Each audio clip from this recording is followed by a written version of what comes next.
Chapter 10. And when the queen of Sheba heard of the fame of Solomon concerning the name of the Lord, she came to prove him with hard questions. And she came to Jerusalem with a very great train, with camels that bear spices, and very much gold and precious stones. And when she was come to Solomon, she communed with him of all that was in her heart.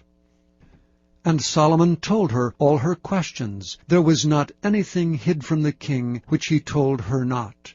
And when the queen of Sheba had seen all Solomon's wisdom, and the house that he had built, and the meat of his table, and the sitting of his servants, and the attendance of his ministers, and their apparel, and his cupbearers, and his ascent by which he went up unto the house of the Lord, there was no more spirit in her. And she said unto the king, It was a true report that I heard in mine own land of thy acts and of thy wisdom. Howbeit I believed not the words until I came, and mine eyes had seen it. And behold, the half was not told me.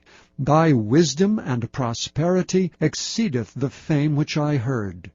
Happy are thy men, happy are these thy servants which stand continually before thee, and that hear thy wisdom.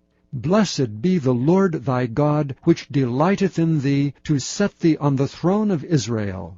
Because the Lord loved Israel, forever therefore made he thee king, to do judgment and justice. And she gave the king 120 talents of gold, and of spices very great store, and precious stones. There came no more such abundance of spices as these which the queen of Sheba gave to King Solomon. And the navies also of Hiram, that brought gold from Ophir, brought in from Ophir great plenty of almug trees and precious stones. And the king made of the almug trees pillars for the house of the Lord, and for the king's house, harps also, and psalteries for singers. There came no such almug trees, nor were seen unto this day. And King Solomon gave unto the queen of Sheba all her desire whatsoever she asked, beside that which Solomon gave her of his royal bounty. So she turned and went to her own country, she and her servants. Now the weight of gold that came to Solomon in 1 year was 666 talents of gold, beside that he had of the merchantmen, and of the traffic of the spice merchants, and of all the kings of Arabia, and of the governors of the country. And King Solomon made 200 targets of beaten gold. 600 shekels of gold went into one target. And he made 300 shields of beaten gold. 3 pound of gold went to one shield, and the king put them in the house of the forest of Lebanon. Moreover the king made a great throne of ivory, and overlaid it with the best gold. The throne had 6 steps, and the top of the throne was round behind, and there were stays in either side on the place of the seat. And 2 lions stood beside the stays. And 12 lions stood there on the one side, and on the other upon the 6 steps. There was not the like made in any kingdom.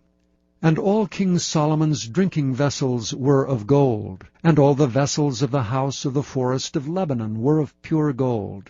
None were of silver. It was nothing accounted of in the days of Solomon. For the king had at sea a navy of Tharshish, with a navy of Hiram. Once in 3 years came the navy of Tharshish, bringing gold and silver, ivory and apes and peacocks. So King Solomon exceeded all the kings of the earth for riches and for wisdom. And all the earth sought to Solomon, to hear his wisdom, which God had put in his heart. And they brought every man his present, vessels of silver and vessels of gold, and garments and armor, and spices, horses and mules, a rate year by year. And Solomon gathered together chariots and horsemen. And he had 1,400 chariots, and 12,000 horsemen, whom he bestowed in the cities for chariots, and with the king at Jerusalem. And the king made silver to be in Jerusalem as stones, and cedars made he to be as the sycamore trees that are in the vale for abundance. And Solomon had horses brought out of Egypt. The king's merchants received the linen yarn at a price. And a chariot came up, and went out of Egypt for 600 shekels of silver, and an horse for 150. And so for all the kings of the Hittites, and for the kings of Syria, did they bring them out by their means.